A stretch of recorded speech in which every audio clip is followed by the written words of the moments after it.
예, 오늘 에베소서 1장 3절부터 19절의 말씀을 통해서 하나님의 방법, 예수 그리스도라는 제목으로 함께 은혜를 나누겠습니다. 오늘 에베소서 1장 3절부터 19절은 그리스도에 관한 그런 말씀이죠. 하나님의 방법이 그리스도다, 그 말입니다. 그리스도를 보내겠다고 약속해 주신 거죠. 그래서 그 약속이 바로 구약, 오래된 하나님의 약속, 그리고 그 약속한 대로 예수님이 그리스도로 오셨다. 그리스도가 오셨다는 그 기록이 신약, 새로운 약속 성경입니다. 그래서 구약 성경, 신약 성경 이렇게 이야기하죠. 자, 그런데 왜 우리의 인생과 세상에 그리스도여야만 하는가? 이 부분에 대해서 우리는 다 알고 있는 복음의 내용인 것 같지만은 지금 하나님을 모르는 사람들에게는 너무 충격적인 그런 단어예요. 그리고 메시지인 거죠. 모든 문제의 근본적인 원인은 사실은 창세 전에 있었던 문제가 뭐죠? 흑암과 혼돈과 흑암의 깊은 문제. 원래 하나님께서 그 혼돈과 흑암 위에 흑암 어두워진 그런 곳 위에 하나님께서 창조의 빛을 비추시고 말씀으로 천지를 창조하셨는데 그 이전에 일어났던 사건이 하나님께서 창조하신 피조물 중에 천사장과 천사들이 3분의 1이 피조물인데 창조주 하나님께 대항하는 영적인 일들이 벌어져서 그때부터 문제가 오게 된 거죠. 그런 혼돈과 공허와 흑암의 깊은 문제를 하나님께서 해결하시고 빛을 비추셔서 하나님의 말씀으로 창조하신 창조의 축복이 성경에는 나옵니다. 그런데 그 축복을 하나님과 함께 첫사람 아담과 하와가 영원히 그 축복을 누릴 수 있도록 하나님과 언약 속에서 그 맺어진 관계 속에서 그 약속을 지킬 때 그 축복이 영원히 유지되는 거였는데 그 창조 원리에서 벗어나게 되죠. 그래서 하나님과의 약속보다 더 나은 어떤 하나님처럼 될 수 있는 길, 선과 악을 알게 되는 길, 그런 속이는 사단의 어떤 권고에 첫사람 아담과 하와가 반응하게 되고 결국 하나님과의 관계가 완전히 무너지게 됩니다.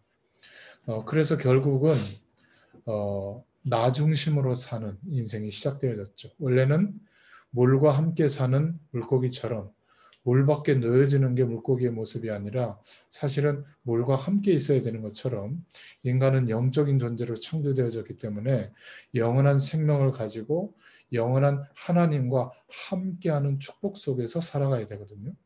그런데 하나님을 떠난 그때부터 하나님과 함께하는 축복은 알 수가 없는 죄와 사망의 법 안에서 매일매일이 시작되다 보니까 남는 기준은 나예요. 내가 판단하고 내가 알던 경험, 지식들을 합쳐서 이제 살아가게 되는 거죠. 그러나 결국은 인생에 들이닥치는 한계와 재앙은 막을 길이 없는 거죠. 그래서 사람들이 열심히 자기 중심으로 그렇게 만들어진 어떤 세상의 결과가 창세기 6장의 노아 시대입니다. 굉장히 물질적으로 세상은 번성하고 풍요로운 것 같지만 하나님 밖에서 형성된 그 모든 내용이 하나님 없어도 살만하다라는 가능성이 주어질 때 하나님은 타락했다고 보거든요. 그 타락이 관영했다. 창세기 6장에 보면 그렇게 나옵니다. 물론 윤리적으로 도덕적으로 타락도 우리가 생각할 수 있지만 하나님 없이 행복을 느낄 수 있는 조건이 구비됐다고 여기는 그런 문화가 흐름으로 딱 번져 있을 때 그때가 하나님이 볼 때는 심판할 때거든요. 그래서 창세기 6장에는 심판이 일어나게 되죠. 홍수 심판이 일어나게 되고 노아 이후에 사람들이 다시 번성해서 또 하나님의 약속을 붙잡고 번제를 중심으로 오실 메시아에 대한 약속을 붙잡고 인도받고 있는데 결국은 또 세상의 권세 아래 놓이게 되죠. 그래서 남는 기준이 뭐냐면 바벨탑입니다. 세상의 권세 아래서 가장 적극적으로 인생을 살아가는 목표가 바벨탑이죠. 성공 중심. 그러니까 이 틀에서 벗어나야만 하나님과 함께하는 축복의 기회가 주어지는데 우리의 인생관으로는 삶의 방식으로는 또 알고 있던 지식의 경험으로는 벗어날 수가 없는 거죠. 왜냐하면 죄의 권세 아래에 있기 때문에 죄와 한 몸이 되어 있기 때문에 결국 세상의 권세 아래 갇히게 되는 거죠. 우리가 스스로 막 세상을 단절할 수가 없습니다. 이것은 영적인 거예요. 세상의 여러 가지 분위기나 또 좋은 것들이나 좋은 경험이나 지식들이 합쳐져서 형성된 시스템을 내 스스로 벗어나면 죽는데요. 먹고 살 수도 없는데요. 초대교회는 아예 단절이 되어버렸잖아요. 유대 나라에서 추방된 상태로 있는 상황이었으니까 하나님이 적극적으로 개입을 해서 그렇게 만드신 거죠. 왜냐하면 지금까지 살아왔던 방식으로는 땅끝까지 복음을 증거하는 하나님의 역사를 볼 수가 없기 때문에 또 그 축복의 대열에 들어설 수가 없기 때문에 성령의 충만함을 누리면서 정말 불합리한 환경인데 하나님이 하시는 축복을 보게 되도록. 그래서 어느 정도까지 하나님이 허용했냐면 초대교회 지도자들, 목회자들이 다 죽었습니다. 순교당했죠. 그런데 초대교회가 망한 게 아니라 막 카타콤에 들어가기도 하고 10명의 황제가 막 불에 태우기도 하고 사자밥이 되기도 했는데 놀라운 것은 복음이 완전하기 때문에요. 한 300년의 시간이 지나고 난 뒤에 로마에서 국교로 인정할 만큼 오히려 로마의 배경을 넘어서는 그런 응답이 오게 된 거거든요. 그런데 대부분의 사람들은 창세기 3장, 6장, 11장에 완전히 갇혀서 똑같이 살고 있는 거예요.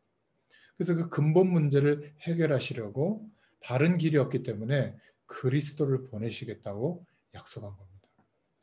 하나님만 이 일을 해결할 수 있기 때문에 하나님으로 우리에게 오시면 우리가 만날 수도 없고 하나님의 일을 짐작할 수도 없기 때문에 육체의 모습을 입고 육신의 모습을 입고 우리와 똑같은 형상으로 이 땅에 오신 성자 예수님으로 오신 그 예수님이 그리스도의 일을 이루셨죠. 어떻게 해요? 죄와 세상의 권세와 사단의 배경에서 해방될 수 있는 길은 죽는 길인데 우리가 직접 죽으면 구원의 길이 전혀 없죠. 그래서 복음 전하는 이유는 저 사람의 인생이 살아있을 때만 구원의 길이, 구원의 기회가 주어지기 때문에 그 선택을 할 수 있는 우리가 어떤 내용을 제공하는 게 사실은 복음 전하는 거죠. 그러나 그 복음을 들었을 때, 전달받았을 때 믿게 하시는 주체는 하나님이세요. 우리가 그것까지는 만들어내거나 변화시킬 수 없으니까 복음을 전하는 거죠. 그리고 영접 초청도 하고 영접할 수 있는 기도도 하면서 같이 고백하면서 당신이 하나님 자녀 될 수 있는 길이 열렸다고 알려주는 거죠. 그 다음에 하나님께서 은혜 속에 구원 주시기로 작정된 자들은 믿게 되는 역사가 일어나게 되는 겁니다. 그래서 지금 사람들은 돈 문제라고 생각하고 건강 문제라고 생각하고 사람 간의 문제라고 생각하는데 정말 인간에게는 더 심각한 문제가 성경에서는 있다고 근본적인 문제 때문에 세상의 권세 아래 갇히게 됐다고 이야기한다. 거의 무속인들은요, 뭐 그 사람 헤어져, 뭐 그 사업체 집어치고 이 아이템 가지고 해 아주 쪽지게처럼 찝어줍니다. 교회에서도 만약에 그렇게 얘기한다면 사람들이 좋아는 하겠죠. 그러나 성경 말씀은 전달이 안 되는 겁니다.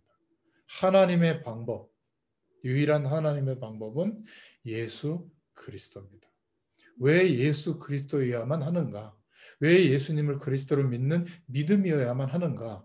이 내용이 이해가 돼야 돼요, 먼저. 그러니까 설명을 해줘야 되는 거죠. 그러니까 무조건 믿으라고 하는 게 아니라. 그래서 말씀 운동이 그만큼 중요한 겁니다. 이 말씀이 계속 전달되면서 설명되면서 깨닫도록 성령께서 은혜를 주실 때 확고해지는 거죠. 믿음은 그래서 말씀을 들음으로 나는 겁니다. 갑자기 막 감정적으로 믿어지는 것은 또 감정적으로 안 좋은 상황이 되면 헷갈리게 되는 거죠.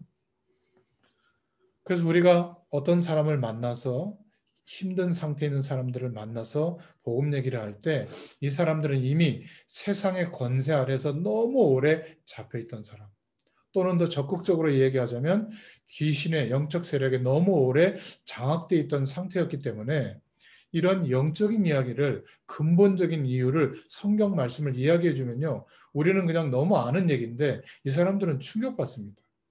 단 도대체 인간이 도대체 어떻게 살아야 되는가? 왜 나는 이렇게 열심히 사는데 이렇게 재앙이 오고 불행한가?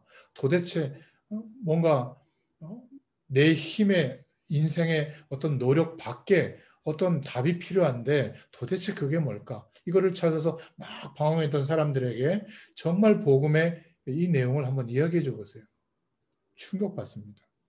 그래서 하나님의 말씀을 들을 때마다 익히 알았던 말씀이라기보다는 새롭게 선포되는 내 심령에 하나님께서 부어주시는 말씀으로 생각해야 됩니다. 왜냐하면 그 말씀에 믿음에 화합되어지면 새 은혜로 역사하시기 때문에 그렇습니다.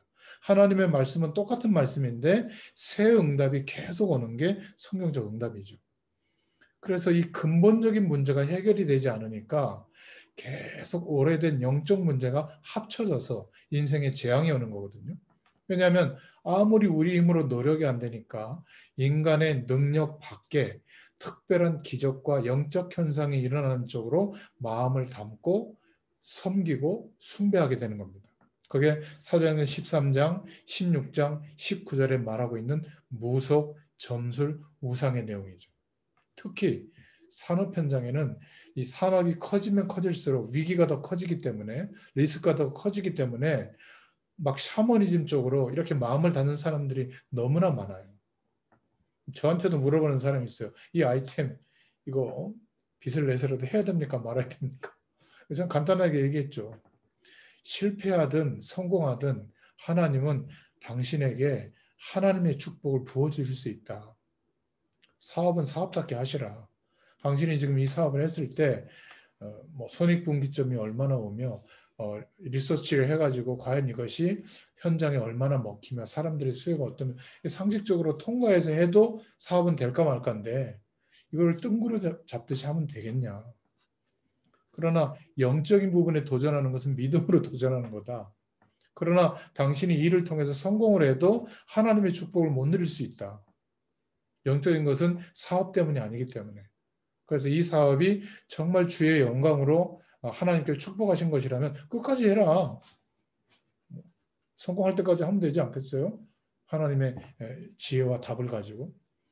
하나님은 결국엔 역사하시거든요. 우리의 노력과 방법이 안 된다고 생각했을 때, 저 수준으로 낮아서는 안 된다고 생각했을 때 하나님은 창조 능력으로 역사하십니다. 제가 하나님의 응답을 받았던 경험은 전부 거기에요.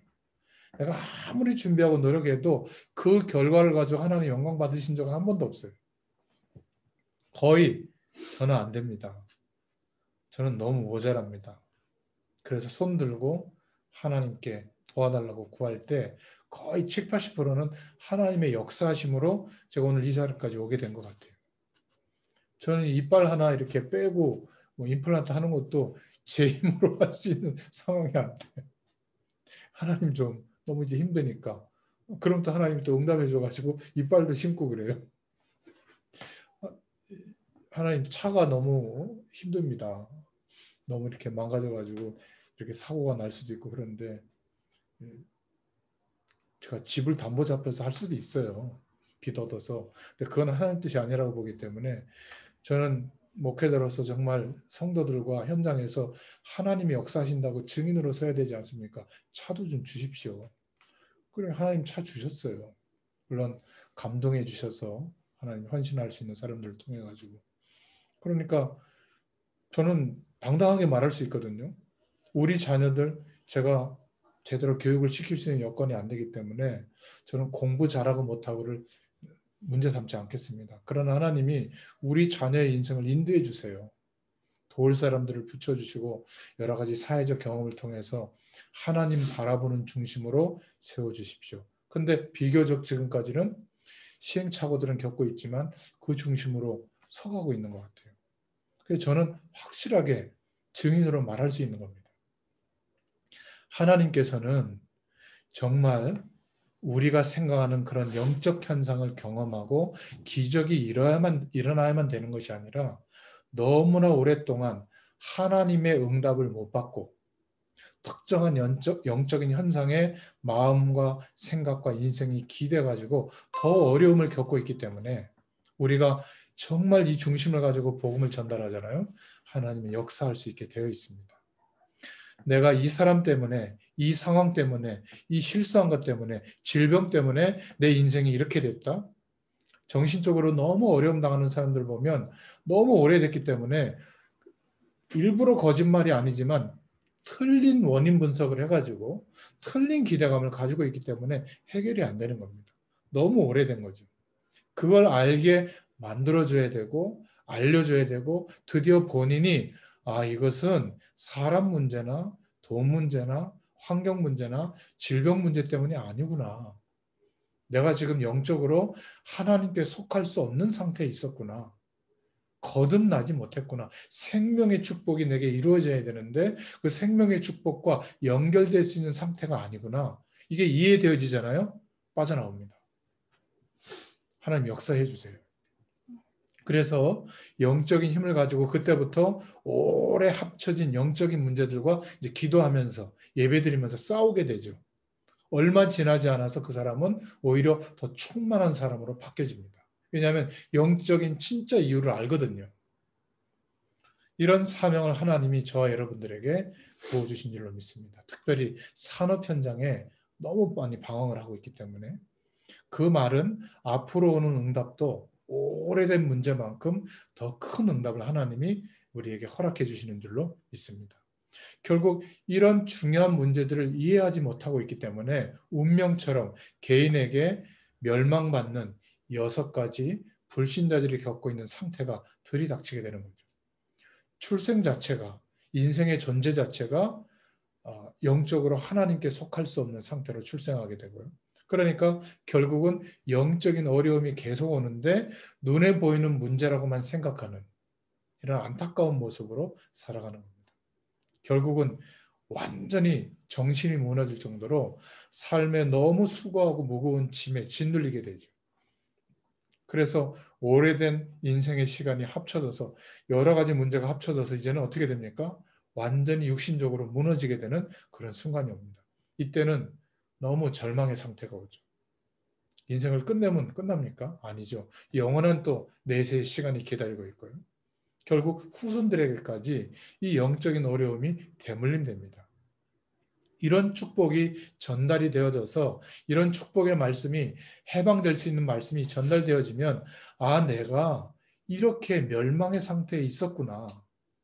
그럼 어떻게 되죠? 빠져나오는 답을 그리스도로 붙잡게 됩니다. 내가 예수님을 그리스도로 믿고 돈 많이 벌고 행복하고 성공하고 어려움을 겪는 거 이거를 해결받고 이게 아니라 내 인생이 어떤 멸망 상태 속에 있었다는 것을 이때 이제 알게 되거든요. 저는 이렇게 표현합니다. 복음의 시작이 되어졌다. 대부분의 성도들이 복음의 시작이 아직도 안 된 분들이 많아요. 구원을 못 받았다는 게 아니라 구원의 축복이 얼마나 어마어마한지를 경험할 수 없는 상태에 있는 거 있죠. 신분은 바뀌었는데 종처럼 노예처럼 살고 있는 겁니다. 여전히 세상의 권세가 거대해 보이는 그 틈바구니에서 살고 있는 거죠. 근본 문제가 이렇게 오래되었는데 말씀 운동이 얼마나 중요하냐면 눈에 안 보이는 인생의 진짜 문제를 알도록 해주는 것이 말씀 운동입니다.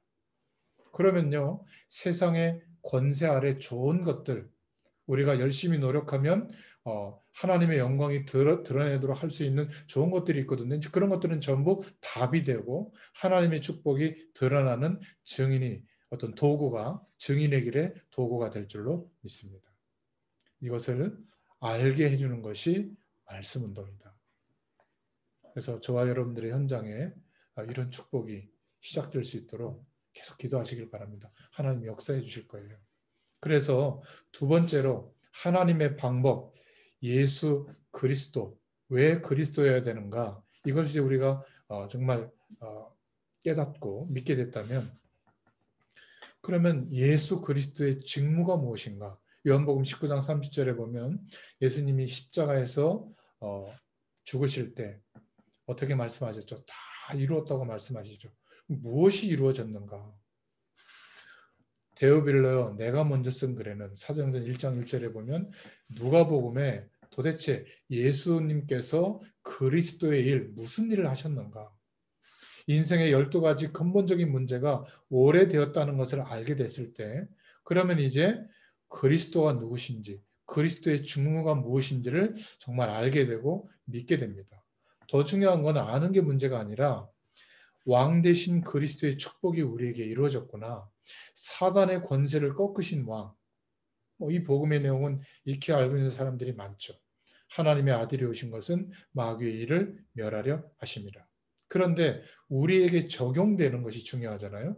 지금 이 시간 예수 그리스도의 말씀, 선포되어지는 이 복음의 말씀을 붙잡는 순간 사단의 세력이 깨트러지는, 떠나가게 되는 왕적인 그리스도의 역사가 일어나는 거예요. 이것을 믿고 경험하고 체험하는 것이 중요합니다. 하나님 만나는 길 되시고 지옥 배경을 해결하신 모든 선지자의 일을 완성하신 그리스도의 일이 우리에게 이루어진 겁니다. 그래서 이 믿음의 고백을 가지고 하나님의 말씀을 묵상하고 주님을 바라볼 때 이 시간에 성령께서 우리에게 역사하시는 시간이고요. 하나님을 믿는 참 선지자의 응답이 우리에게 일어나게 될 줄로 믿습니다. 그래서 말씀을 들을 때 판단이 되고 해석이 되고 하나님께서 원하시는 길이 무엇인지가 보여지게 되는 겁니다. 내 생각 속에 있을 때는 이렇게 해야 될까? 저렇게 해야 될까? 항상 갈림길 그 상황에 놓이지만은 하나님의 말씀 안에서 선지자적인 축복이 임하면 믿음의 고백 속에 하나님께서 명쾌하게 알려주세요. 깨닫게 해주세요. 그래서 저 같은 경우는 절대적으로 저에게 어떤 이익이 안 되더라도 하나님께서 말씀 안에서 확정해 주신 저는 그 방향으로 결정하거든요. 어떨 때는 결정해놓고 후회할 때도 있습니다. 예를 들면 제가 저희 집의 장남인데 모든 장남의 권한을 내려놓겠습니다. 장남에게 돌아오는 어떤 여러 가지 혜택 동생들에게 다 주세요. 저희 집사람 집안에도 그렇게 얘기하고 말이죠.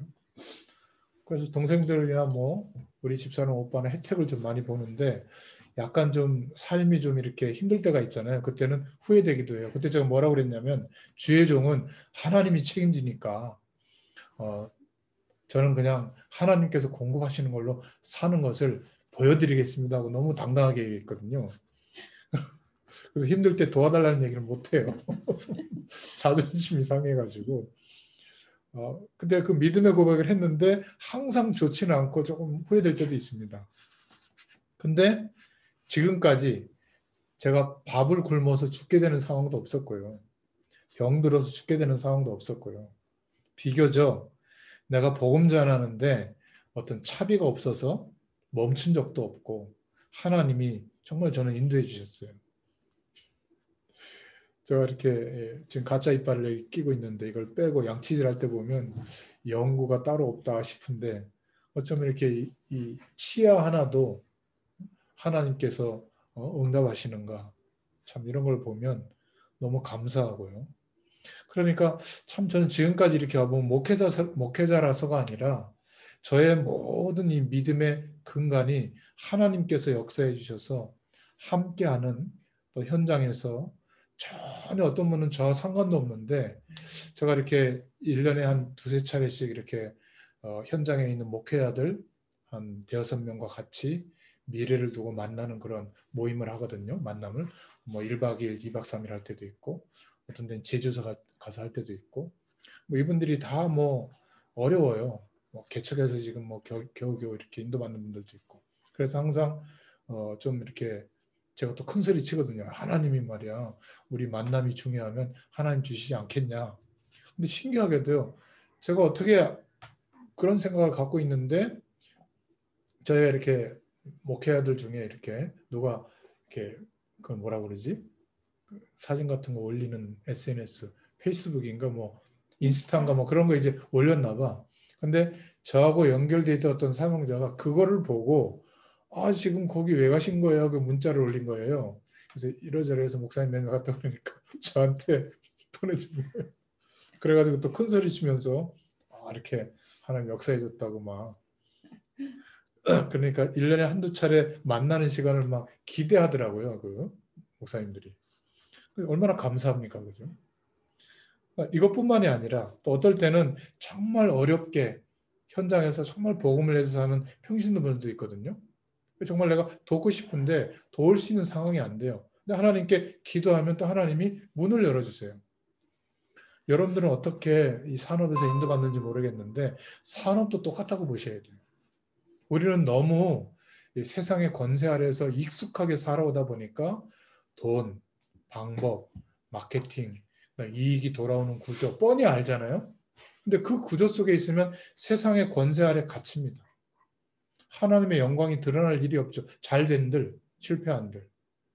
우리의 어떤 그런 결정과 삶 때문에 하나님의 영광이 가리지도 않아요. 나만 힘들지. 중요한 것은요. 모든 것이 하나님으로부터 공급된다고 하는 이 배경을 가지고 여러분들 삶 속에 답을 얻잖아요.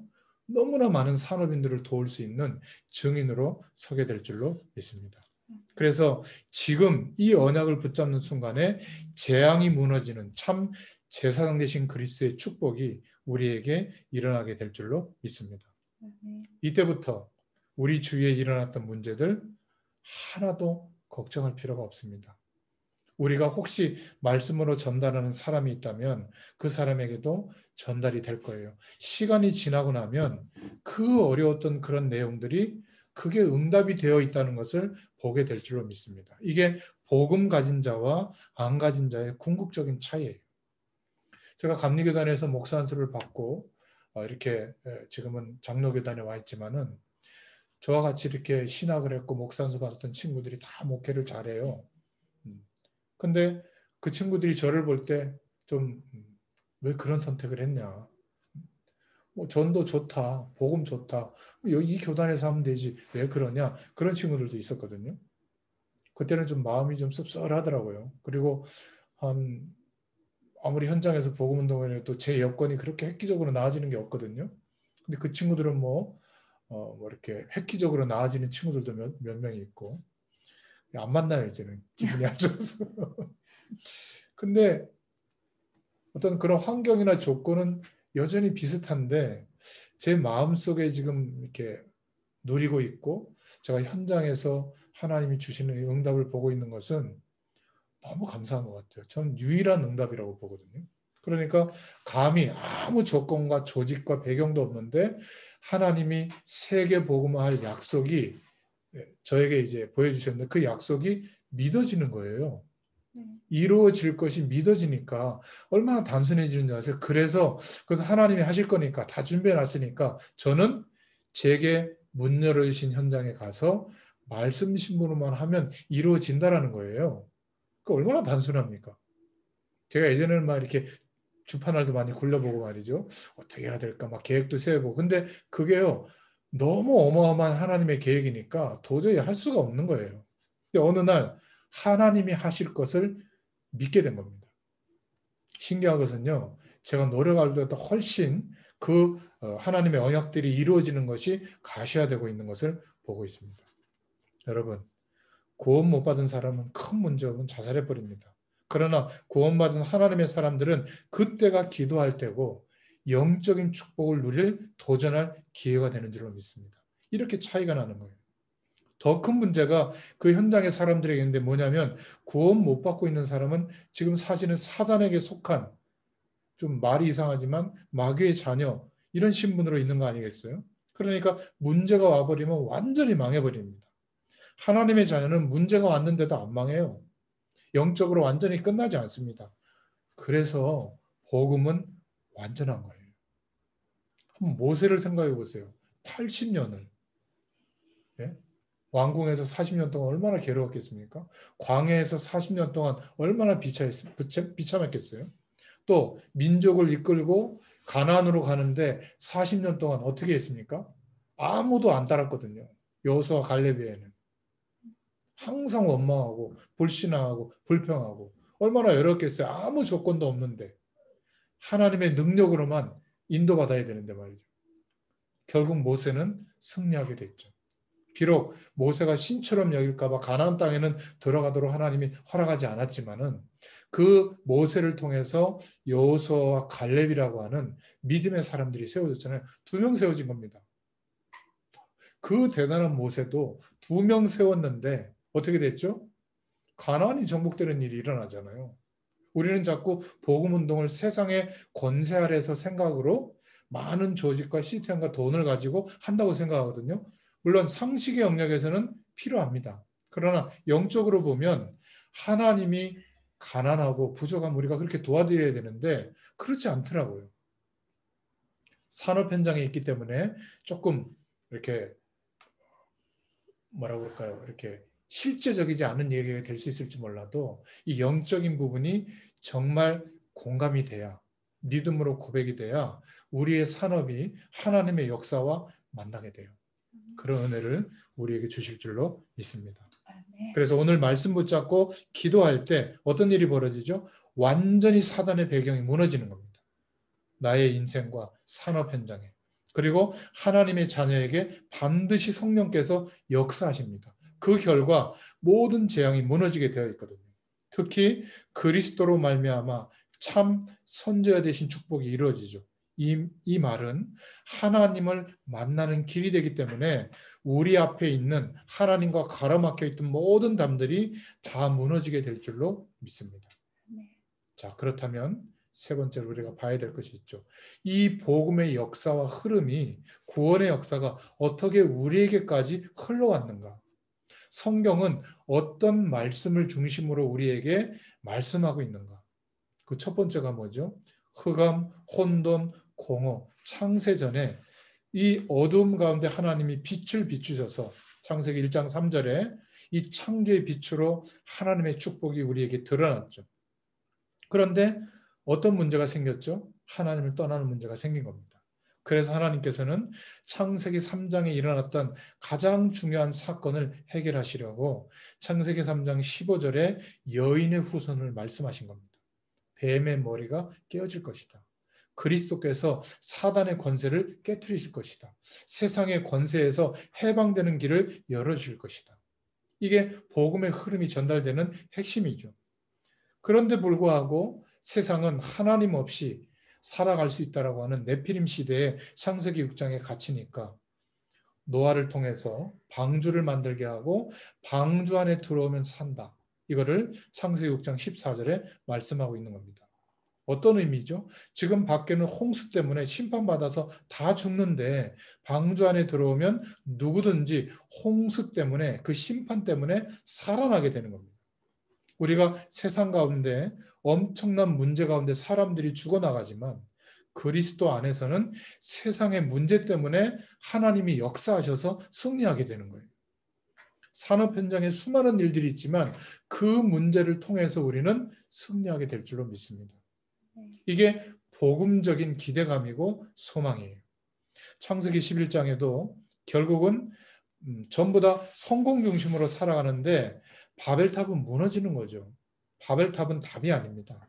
상식적인 선에서는 필요한 것일 수도 있는데 답이 아닙니다. 그래서 하나님이 답을 주시는 것이 창세기 12장 1절부터 3절에 내가 내게 지시할 땅으로 가라. 이게 답이에요.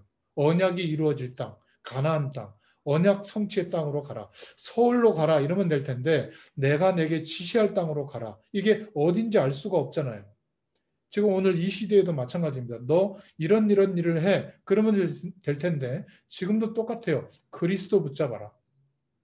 세계복음화의 약속을 붙잡아라. 뭐 비행기 타고 세계를 가라. 그 말이 아닙니다. 오늘 우리가 말씀 앞에 있어야 될 이유, 예배하고 묵상해야 될 이유는 하나님이 지시하시는 곳으로 가야 되기 때문에 성령의 음성을 들어야 되는 거예요. 하나님의 뜻과 계획을 발견해야 되는 겁니다. 이것은 영적으로 가능한 일이에요. 아브라함도 처음에는 헷갈렸죠. 그래서 가나안 땅으로 가다가 중간에 막 머물기도 하고 거기에서 막 조카 롯을 의지하기도 하고 하나님은 끝까지 지시할 땅으로 가라. 이런 말씀의 흐름이 출애굽기 3장에도 전달이 되죠. 노예 상황이 되어졌는데 약속을 놓쳐버리니까 어떻게 하라고요? 피제사 드리러 가라. 광야로 가라. 바로 왕이 대단한데요. 애굽 배경이 대단한데요. 가서 내가 그렇게 얘기했다고 해라. 뭐 터무니없는 말이죠. 그런데 결국은 광야로 가게 되지 않습니까? 그리고는 결국은 이사야서 6장에 나오는 것처럼 가나안에 들어갔는데 결국은 하나님의 약속을 또 놓치니까 포로 상황이 됩니다. 포로로 끌려가게 되죠. 거기에서 결국 세상의 권세 아래 포로로 살아가게 되는 겁니다. 그러니까 다른 길이 없다. 처녀가 잉태의 아들을 낳을 것인데 그 이름을 임마누엘이라 하라. 하나님이 우리와 함께하는 임마누엘의 축복을 누릴 때 해방되게 된다. 우리가 고민이 있으면 자신은 잘 몰라요. 어려움이 있으면 자신은 잘 모릅니다. 다른 사람이 볼 때는 표시 나거든요. 하나님의 자녀인데 오직 예수 이렇게 해도 정말 성령의 충만한 은혜를 공급받고 있으면 가만히 있어도 표시가 납니다. 여러분 결혼식장 가보면 아무리 양복 입고 막 쫙 세팅하고 와도 저 사람 시골에서 왔구나. 이거 알 수 있잖아요. 명품으로 감고 와도 표시가 납니다. 그렇듯이 성령의 은혜를 누리고 있으면 아무리 문제 속에 있는 것 같고 어려움 속에 있는 것 같아도 표시가 납니다. 성형수술, 보톡스 아무리 발라도요 소용이 없어요.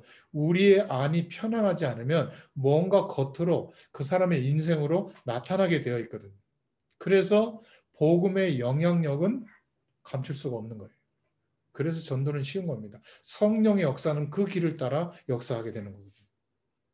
마찬가지로 예수 그리스도께서 오시고 승천하셨는데 그 복음이 증거되어졌는데도 불구하고 유대인들은 이 복음의 말씀을 따라가지 않고 자기들이 생각하는 메시아를 또 기다리고 있는 겁니다. 그때 하나님께서 그리스도의 축복을 알려주시죠. 결국은 우리의 인생의 문제를 알아도 해결받지 못합니다. 사는 방법은 뭐죠? 주는 그리스도시요 살아계신 하나님의 아들이십니다. 그리스도의 고백이 나의 가장 중요한 기준이 될 때 하나님의 역사가 시작되는 줄로 믿습니다. 초대교회가 핍박당할 때 이 핍박은 하나님이 역사하신 방법이죠. 왜죠? 하나님의 사람을 통해서만 땅끝까지 이 복음이 증거되어지기 때문에 하나님의 사람들을 세우시는 방법이에요.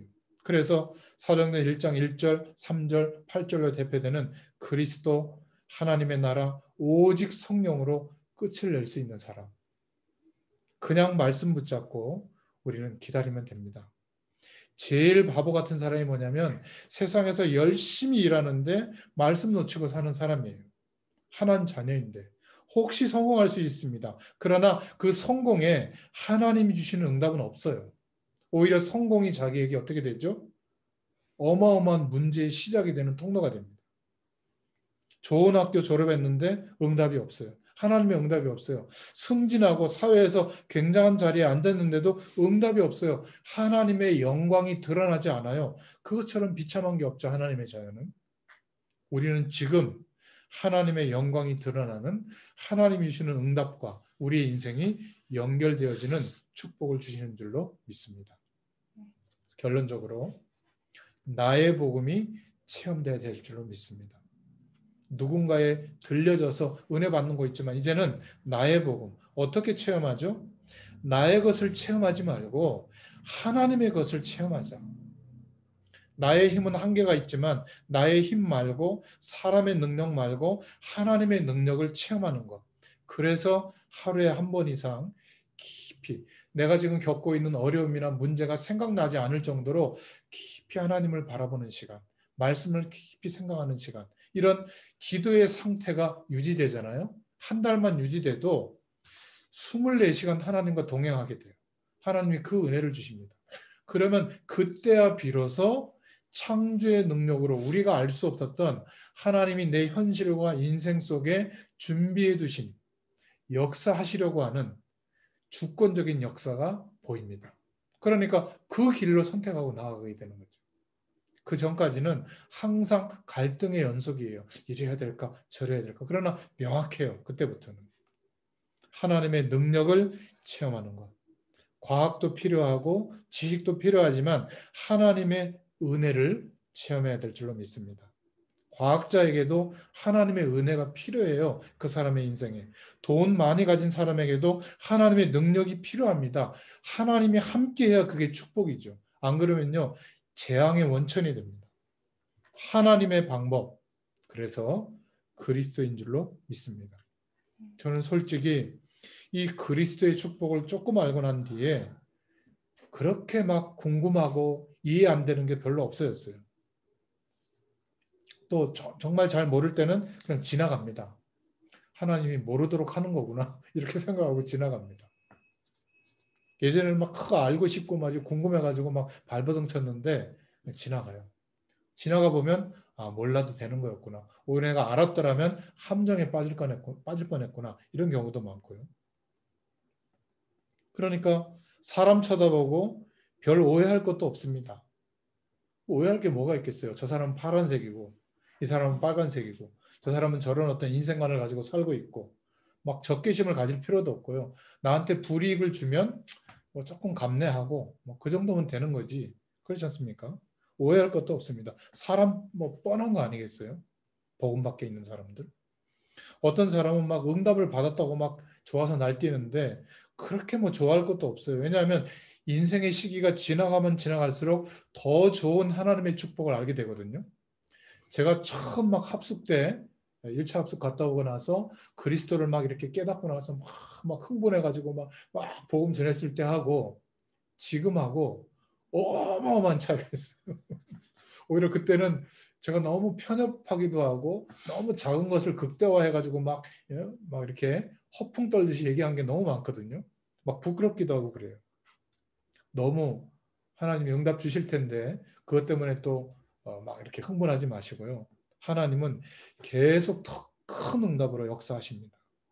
오늘 이 은혜를 체험하는 하나님의 축복의 날이 시작될 줄로 믿습니다. 저와 여러분이 말씀의 언약 속에 있었을 뿐인데 하나님께서는 정확하게 역사하시는 것을 알게 하실 줄로 믿습니다.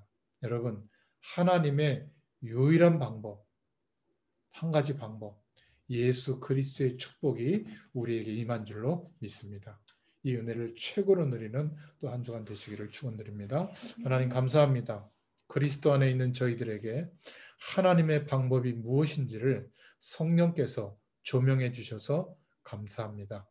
우리의 노력과 열심으로 세상의 권세 아래 있는 그 배경으로는 단 한 가지도 해결할 수 없었던 영적인 문제들을 그리스도로 말미암아 완전히 해방되게 하시고 이제는 예수 그리스도를 믿는 믿음 안에서 복음의 역사와 그 응답의 흐름이 이제 우리에게까지 와서 땅끝까지 전달되도록 하나님께서 역사하시는 축복의 배경 속에 저희들이 있는 줄로 믿습니다. 먼저 이 은혜가 회복되게 하시고 그 힘과 능력과 하나님이 역사하시는 축복의 길을 따라 우리의 산업에도 동일한 증거가 있게 되도록 역사하여 주시옵소서. 예수님의 이름으로 감사하며 기도드렸습니다. 아멘. 감사합니다.